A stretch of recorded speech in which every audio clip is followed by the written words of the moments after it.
Chapter VI, but as soon as she went out, he got up, latched the door, undid the parcel which Razumihin had brought in that evening and had tied up again, and began dressing. Strange to say, he seemed immediately to have become perfectly calm. Not a trace of his recent delirium, nor of the panic fear that had haunted him of late. It was the first moment of a strange, sudden calm. His movements were precise and definite. A firm purpose was evident in them. Today, today, he muttered to himself. He understood that he was still weak, but his intense spiritual concentration gave him strength and self-confidence. He hoped, moreover, that he would not fall down in the street. When he had dressed in entirely new clothes, he looked at the money lying on the table, and after a moment's thought put it in his pocket. It was 25 rubles. He took also all the copper change from the 10 rubles spent by Razumihin on the clothes. Then he softly unlatched the door, went out, slipped downstairs and glanced in at the open kitchen door. Nastasia was standing with her back to him, blowing up the landlady's samovar. She heard nothing. Who would have dreamed of his going out, indeed? A minute later he was in the street. It was nearly 8 o'clock. The sun was setting. It was as stifling as before, but he eagerly drank in the stinking, dusty town air. His head felt rather dizzy. A sort of savage energy gleamed suddenly in his feverish eyes and his wasted, pale and yellow face. He did not know and did not think where he was going. He had one thought only, that all this must be ended today, once for all, immediately, that he would not return home without it, because he would not go on living like that. How? With what to make an end? He had not an idea about it. He did not even want to think of it. He drove away thought. Thought tortured him. All he knew, all he felt was that everything must be changed, one way or another, he repeated with desperate and immovable self-confidence and determination. From old habit, he took his usual walk in the direction of the hay market. A dark-haired young man with a barrel organ was standing in the road in front of a little general shop and was grinding out a very sentimental song. He was accompanying a girl of 15 who stood on the pavement in front of him. She was dressed up in a crinoline, a mantle and a straw hat with a flame-colored feather in it, all very old and shabby.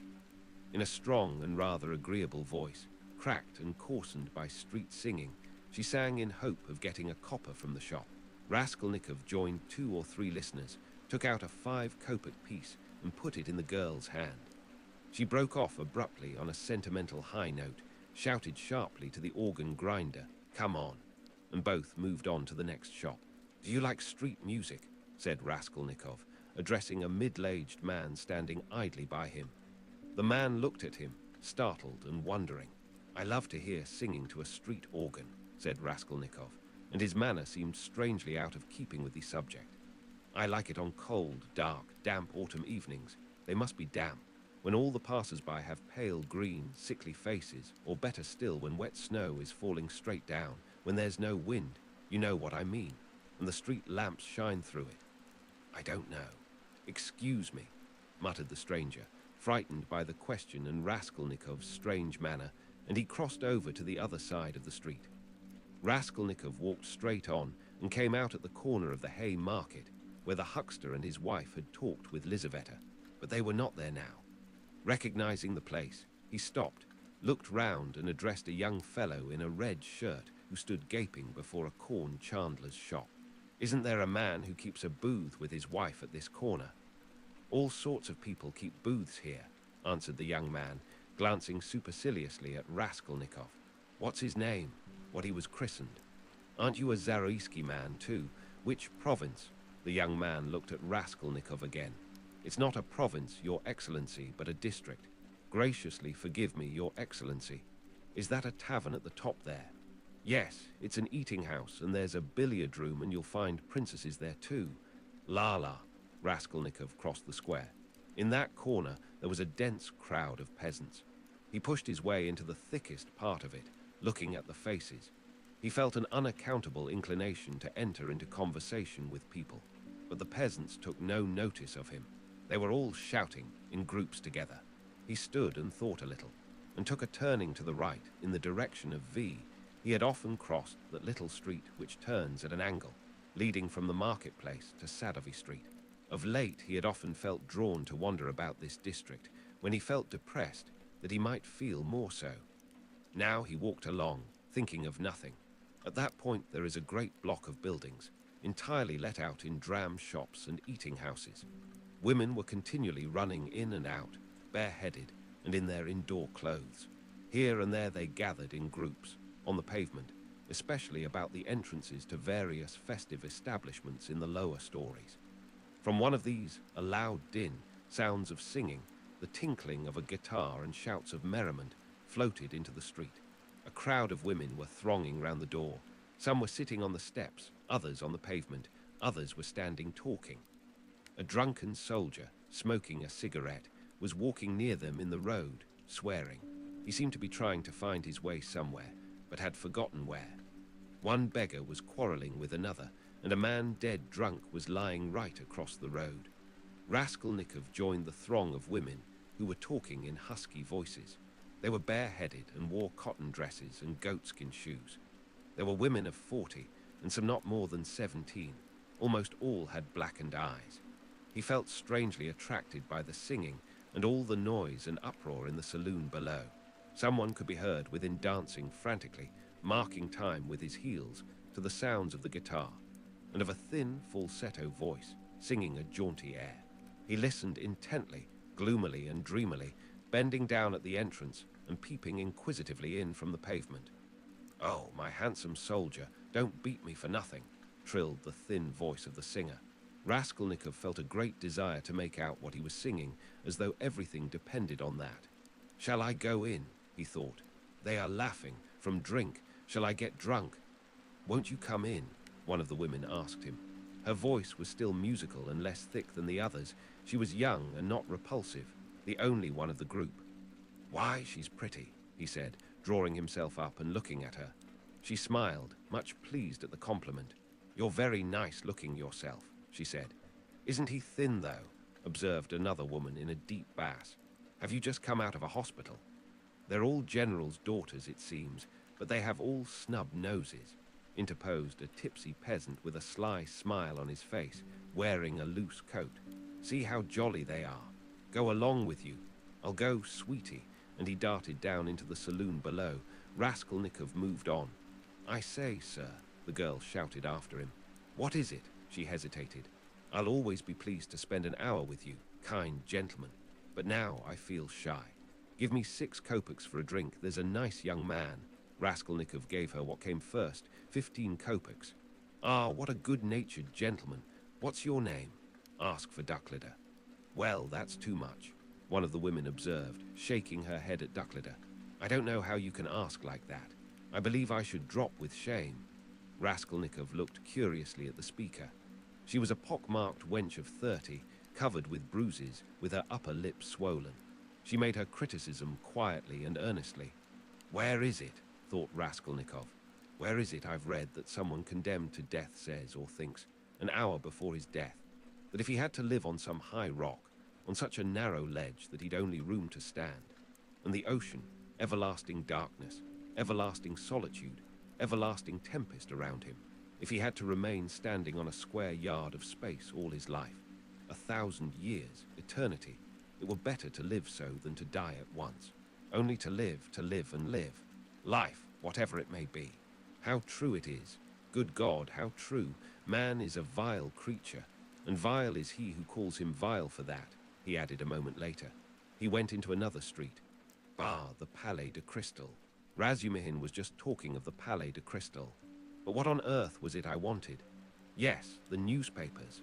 Zosimov said he'd read it in the papers.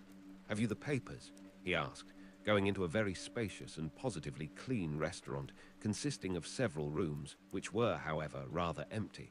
2 or 3 people were drinking tea, and in a room further away were sitting 4 men drinking champagne. Raskolnikov fancied that Zametov was one of them, but he could not be sure at that distance. "What if it is?" he thought. "Will you have vodka?" asked the waiter. "Give me some tea and bring me the papers, the old ones for the last 5 days, and I'll give you something." "Yes, sir, here's today's." "No vodka." The old newspapers and the tea were brought. Raskolnikov sat down and began to look through them. "Oh, damn. These are the items of intelligence. An accident on a staircase, spontaneous combustion of a shopkeeper from alcohol, a fire in Pesky, a fire in the Petersburg Quarter, another fire in the Petersburg Quarter, and another fire in the Petersburg Quarter. Ah, here it is. He found at last what he was seeking and began to read it. The lines danced before his eyes, but he read it all and began eagerly seeking later additions in the following numbers. His hands shook with nervous impatience as he turned the sheets. Suddenly, someone sat down beside him at his table. He looked up. It was the head clerk Zametov, looking just the same, with the rings on his fingers and the watch chain, with the curly black hair, parted and pomaded, with the smart waistcoat, rather shabby coat and doubtful linen. He was in a good humor. At least he was smiling very gaily and good-humoredly. His dark face was rather flushed from the champagne he had drunk. "What, you here?" he began in surprise, speaking as though he'd known him all his life. "Why, Razumihin told me only yesterday you were unconscious. How strange. And do you know I've been to see you?" Raskolnikov knew he would come up to him. He laid aside the papers and turned to Zametov. There was a smile on his lips, and a new shade of irritable impatience was apparent in that smile. "I know you have," he answered. "I've heard it. You looked for my sock. And you know Razumihin has lost his heart to you. He says you've been with him to Luise Ivanovna's. You know, the woman you tried to befriend, for whom you winked to the explosive lieutenant, and he would not understand. Do you remember? How could he fail to understand? It was quite clear, wasn't it? What a hothead he is. The explosive one. No, your friend Razumihin. You must have a jolly life, Mr. Zametov, entrance free to the most agreeable places. Who's been pouring champagne into you just now? We've just been having a drink together. You talk about pouring it into me. By way of a fee. You profit by everything." Raskolnikov laughed. "It's all right, my dear boy," he added, slapping Zametov on the shoulder. "I'm not speaking from temper, but in a friendly way for sport, as that workman of yours said when he was scuffling with Dmitri in the case of the old woman. How do you know about it? Perhaps I know more about it than you do. How strange you are. I am sure you are still very unwell. You oughtn't to have come out. Oh, do I seem strange to you? Yes. What are you doing, reading the papers? Yes. There's a lot about the fires. No, I am not reading about the fires."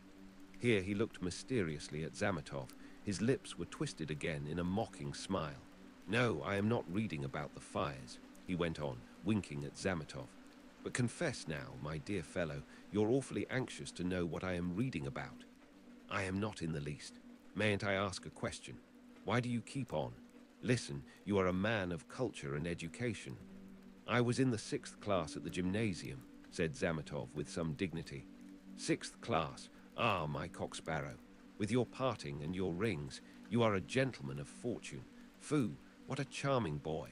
Here Raskolnikov broke into a nervous laugh right in Zametov's face. The latter drew back, more amazed than offended. "Foo, how strange you are," Zametov repeated very seriously. "I can't help thinking you are still delirious." "I am delirious. You are fibbing, my cock-sparrow, so I am strange. You find me curious, do you?" "Yes, curious. Shall I tell you what I was reading about, what I was looking for? See what a lot of papers I've made them bring me. Suspicious, eh? Well, what is it? You prick up your ears. How do you mean, prick up my ears? I'll explain that afterwards, but now, my boy, I declare to you. No, better, I confess. No, that's not right either. I make a deposition and you take it. I depose that I was reading, that I was looking and searching." He screwed up his eyes and paused. "I was searching, and came here on purpose to do it, for news of the murder of the old pawnbroker woman," he articulated at last, almost in a whisper, bringing his face exceedingly close to the face of Zametov. Zametov looked at him steadily, without moving or drawing his face away. What struck Zametov afterwards as the strangest part of it all was that silence followed for exactly a minute, and that they gazed at one another all the while. "What if you have been reading about it?" he cried at last, perplexed and impatient. "That's no business of mine. What of it?" "The same old woman," Raskolnikov went on in the same whisper, not heeding Zametov's explanation, "about whom you were talking in the police office, you remember, when I fainted. Well, do you understand now?" "What do you mean, understand?" "What?" Zametov brought out, almost alarmed.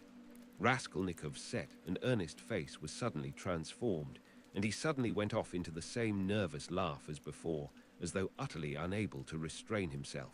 And in one flash, he recalled with extraordinary vividness of sensation a moment in the recent past, that moment when he stood with the axe behind the door, while the latch trembled and the men outside swore and shook it, and he had a sudden desire to shout at them, to swear at them, to put out his tongue at them, to mock them, to laugh and laugh and laugh.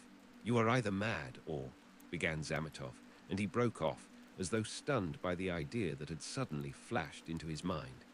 Or what? What? Come, tell me." "Nothing," said Zametov, getting angry. "It's all nonsense." Both were silent. After his sudden fit of laughter, Raskolnikov became suddenly thoughtful and melancholy. He put his elbow on the table and leaned his head on his hand. He seemed to have completely forgotten Zametov. The silence lasted for some time. "Why don't you drink your tea? It's getting cold," said Zametov. "What? Tea? Oh, yes." Raskolnikov sipped the glass, put a morsel of bread in his mouth, and suddenly looking at Zametov, seemed to remember everything and pulled himself together. At the same moment, his face resumed its original mocking expression. He went on drinking tea. "There have been a great many of these crimes lately," said Zametov. "Only the other day I read in the Moscow news that a whole gang of false coiners had been caught in Moscow. It was a regular society. They used to forge tickets. Oh, but it was a long time ago. I read about it a month ago," Raskolnikov answered calmly. "So you consider them criminals?" he added, smiling. "Of course they are criminals. They are children, simpletons, not criminals. Why, 100 people meeting for such an object. What an idea. 3 would be too many, and then they want to have more faith in one another than in themselves.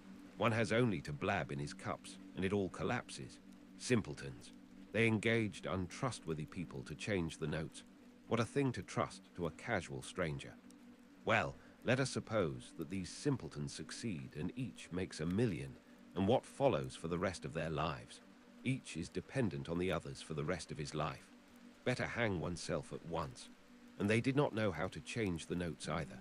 The man who changed the notes took 5,000 rubles, and his hands trembled. He counted the first 4,000, but did not count the 5,000. He was in such a hurry to get the money into his pocket and run away. Of course, he roused suspicion, and the whole thing came to a crash through one fool. Is it possible that his hands trembled?" observed Zametov. "Yes, that's quite possible. That I feel quite sure is possible. Sometimes one can't stand things." "Can't stand that? Why could you stand it then?" "No, I couldn't. For the sake of 100 rubles to face such a terrible experience. To go with false notes into a bank where it's their business to spot that sort of thing. No, I should not have the face to do it." "Would you?" Raskolnikov had an intense desire again to put his tongue out. Shivers kept running down his spine. "I should do it quite differently," Raskolnikov began. "This is how I would change the notes.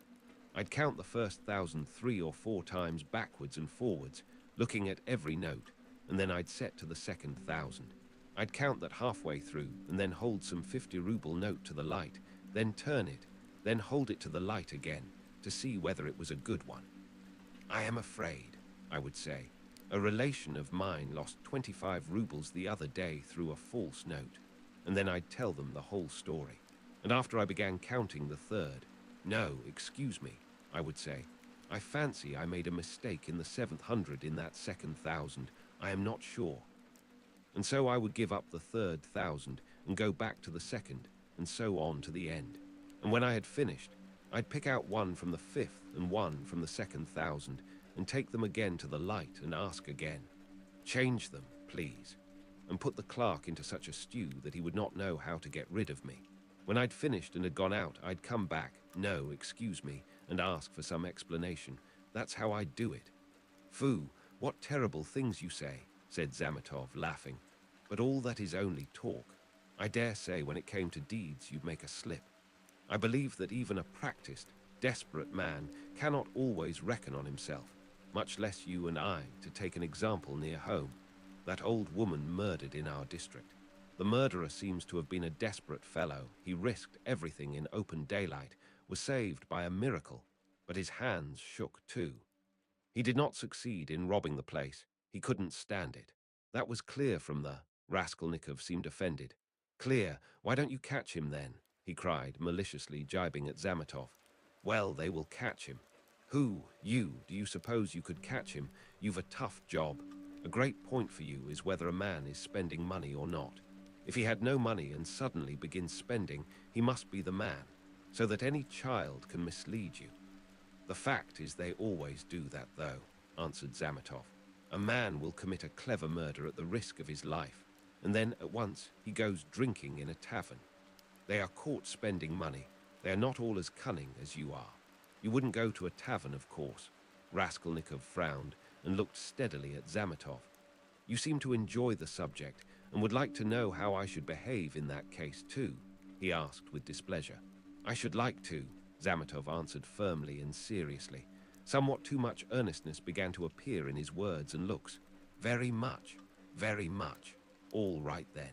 This is how I should behave, Raskolnikov began, again bringing his face close to Zametov's, again staring at him and speaking in a whisper so that the latter positively shuddered. This is what I should have done. I should have taken the money and jewels. I should have walked out of there and have gone straight to some deserted place with fences round it and scarcely anyone to be seen. Some kitchen garden or place of that sort. I should have looked out beforehand some stone weighing 100 weight or more which had been lying in the corner from the time the house was built. I would lift that stone. There would sure to be a hollow under it, and I would put the jewels and money in that hole. Then I'd roll the stone back so that it would look as before, would press it down with my foot and walk away. And for a year or two, 3 maybe, I would not touch it. And well, they could search. There'd be no trace. You are a madman, said Zametov, and for some reason he too spoke in a whisper and moved away from Raskolnikov, whose eyes were glittering. He had turned fearfully pale, and his upper lip was twitching and quivering. He bent down as close as possible to Zametov, and his lips began to move without uttering a word. This lasted for half a minute. He knew what he was doing, but could not restrain himself. The terrible word trembled on his lips, like the latch on that door. In another moment it will break out. In another moment he will let it go. He will speak out.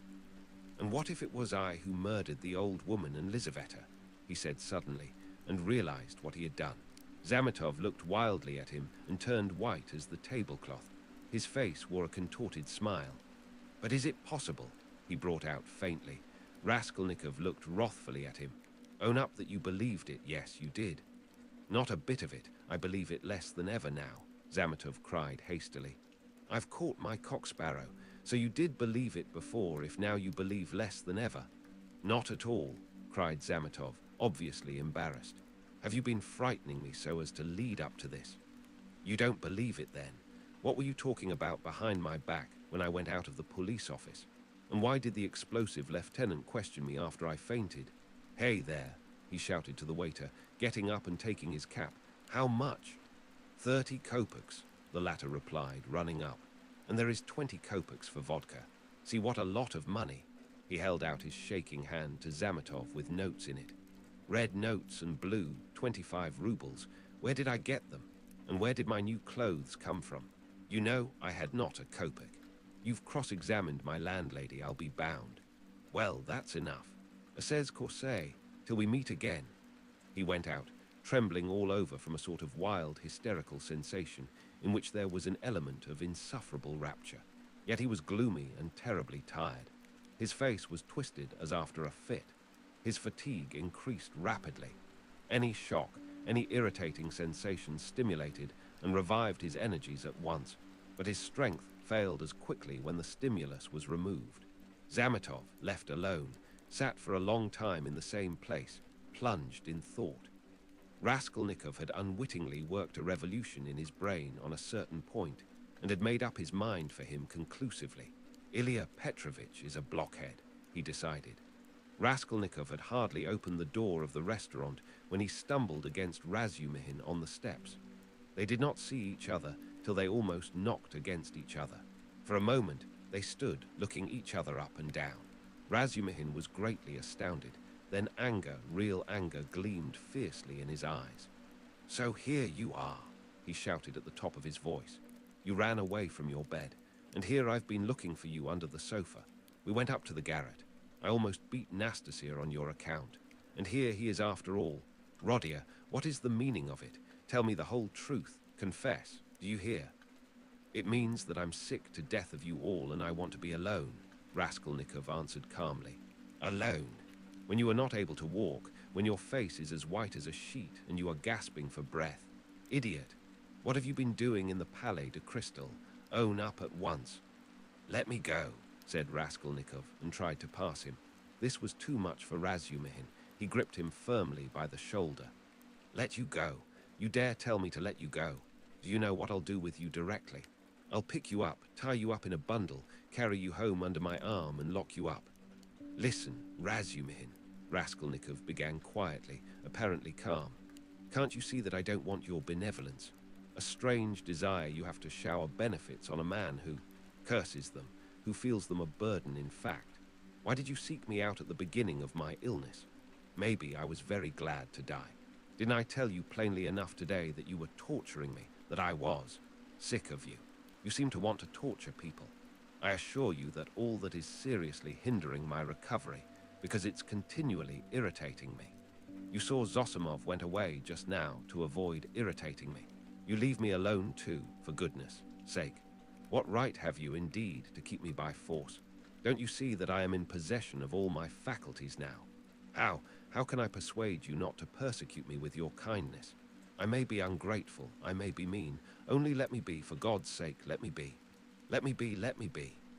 He began calmly, gloating beforehand over the venomous phrases he was about to utter, but finished, panting for breath, in a frenzy, as he had been with Luzhin. Razumihin stood a moment, thought, and let his hand drop. "Well, go to hell then," he said gently and thoughtfully. "Stay," he roared, as Raskolnikov was about to move. "Listen to me. Let me tell you that you are all a set of babbling, posing idiots. If you've any little trouble, you brood over it like a hen over an egg, and you are plagiarists even in that. There isn't a sign of independent life in you. You are made of spermaceti ointment, and you've lymph in your veins instead of blood. I don't believe in any one of you. In any circumstances, the first thing for all of you is to be unlike a human being." "Stop," he cried with redoubled fury, noticing that Raskolnikov was again making a movement. "Hear me out. You know I'm having a housewarming this evening. I dare say they've arrived by now, but I left my uncle there. I just ran in to receive the guests.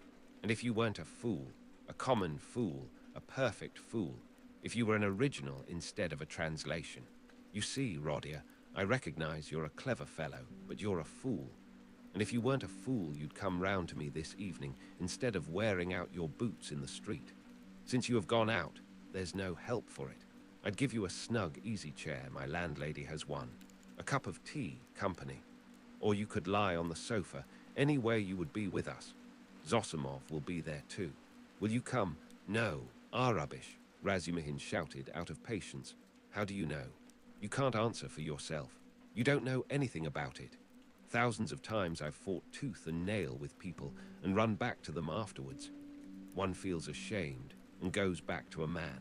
So remember Pochinkov's house on the 3rd story. Why, Mr. Razumihin, I do believe you'd let anybody beat you from sheer benevolence." "Beat? Whom? Me? I'd twist his nose off at the mere idea. Pochinkov's house, 47, Babushkin's flat. I shall not come, Razumihin." Raskolnikov turned and walked away. "I bet you will," Razumihin shouted after him. "I refuse to know you if you don't. Stay, hey, is Zametov in there?"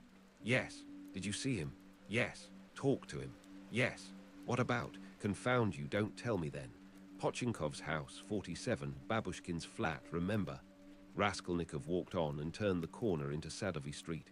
Razumihin looked after him thoughtfully. Then with a wave of his hand he went into the house but stopped short of the stairs. "Confound it," he went on almost aloud. "He talked sensibly, but yet I am a fool, as if madmen didn't talk sensibly. And this was just what Zosimov seemed afraid of." He struck his finger on his forehead. "What if? How could I let him go off alone? He may drown himself. Ach, what a blunder. I can't." And he ran back to overtake Raskolnikov, but there was no trace of him. With a curse, he returned with rapid steps to the Palais de Crystal to question Zametov. Raskolnikov walked straight to X. Bridge, stood in the middle, and leaning both elbows on the rail stared into the distance. On parting with Razumihin, he felt so much weaker that he could scarcely reach this place. He longed to sit or lie down somewhere in the street.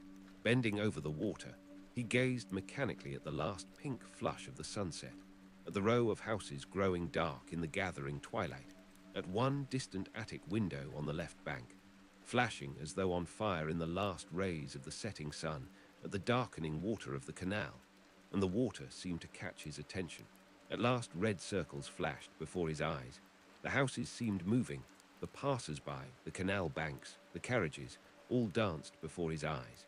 Suddenly he started, saved again perhaps from swooning by an uncanny and hideous sight. He became aware of someone standing on the right side of him. He looked and saw a tall woman with a kerchief on her head, with a long, yellow, wasted face and red, sunken eyes. She was looking straight at him, but obviously she saw nothing and recognized no one. Suddenly she leaned her right hand on the parapet, lifted her right leg over the railing, then her left, and threw herself into the canal.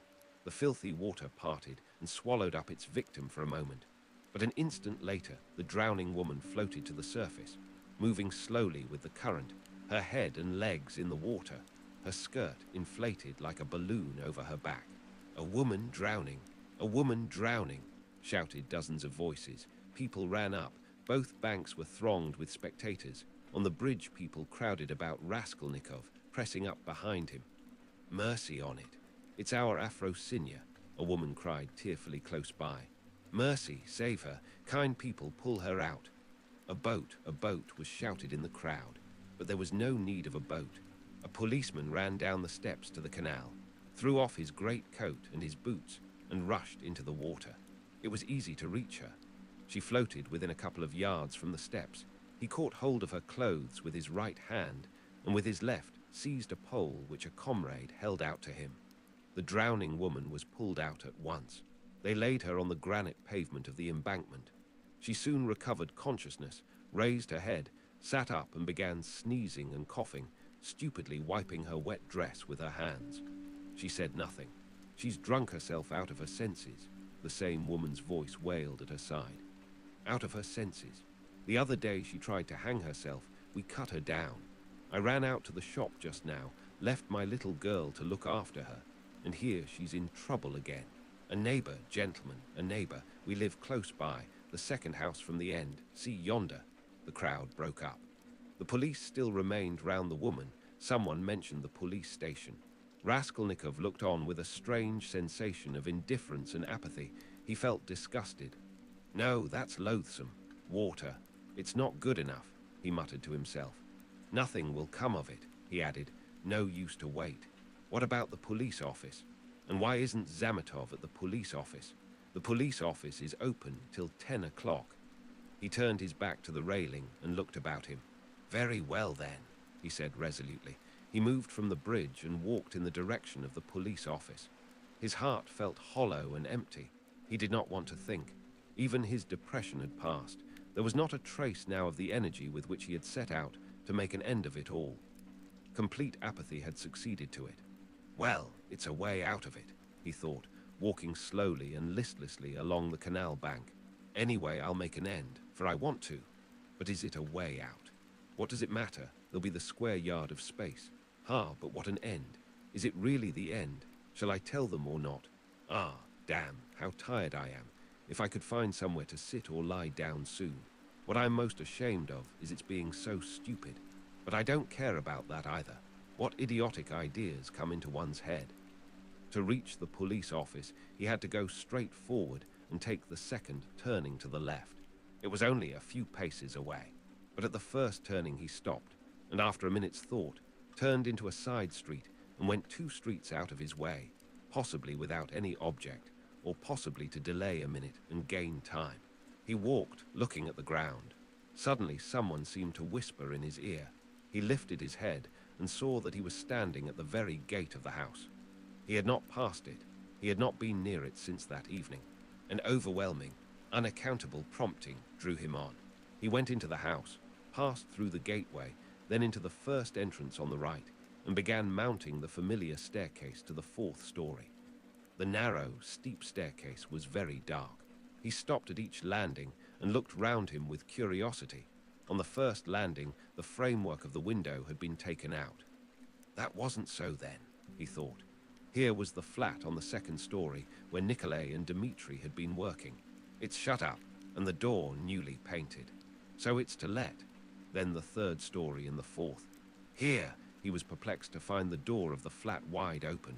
There were men there, he could hear voices. He had not expected that. After brief hesitation, he mounted the last stairs and went into the flat. It too was being done up. There were workmen in it. This seemed to amaze him. He somehow fancied that he would find everything as he left it, even perhaps the corpses in the same places on the floor. And now, bare walls, no furniture. It seemed strange. He walked to the window and sat down on the windowsill. There were two workmen, both young fellows, but one much younger than the other. They were papering the walls with a new white paper covered with lilac flowers, instead of the old, dirty, yellow one. Raskolnikov, for some reason, felt horribly annoyed by this. He looked at the new paper with dislike, as though he felt sorry to have it all so changed. The workmen had obviously stayed beyond their time, and now they were hurriedly rolling up their paper and getting ready to go home. They took no notice of Raskolnikov's coming in. They were talking. Raskolnikov folded his arms and listened. "She comes to me in the morning," said the elder to the younger, "very early, all dressed up. 'Why are you preening and prinking?' says I am ready to do anything to please you, Tit Vassilitch." That's a way of going on. And she dressed up like a regular fashion book. "And what is a fashion book?" the younger one asked. He obviously regarded the other as an authority. "A fashion book is a lot of pictures, colored, and they come to the tailors here every Saturday by post from abroad to show folks how to dress, the male sex as well as the female. They're pictures. The gentlemen are generally wearing fur coats, and for the ladies' fluffles, they're beyond anything you can fancy. There's nothing you can't find in Petersburg," the younger cried enthusiastically.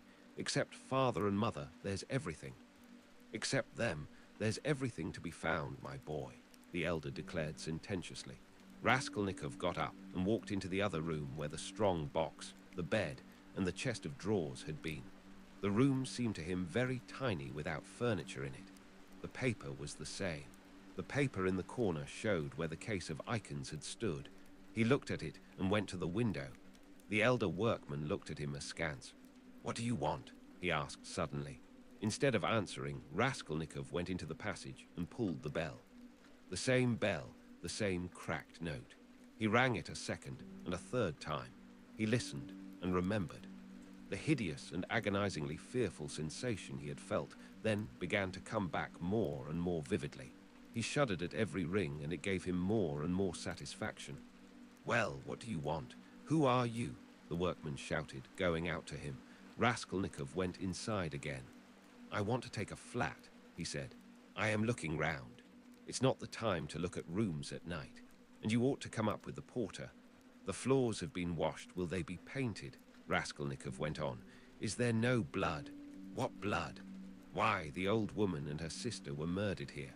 There was a perfect pool there." "But who are you?" the workman cried, uneasy. "Who am I?" "Yes. You want to know? Come to the police station, I'll tell you." The workman looked at him in amazement. "It's time for us to go. We are late." "Come along, Alyoshka. We must lock up," said the elder workman.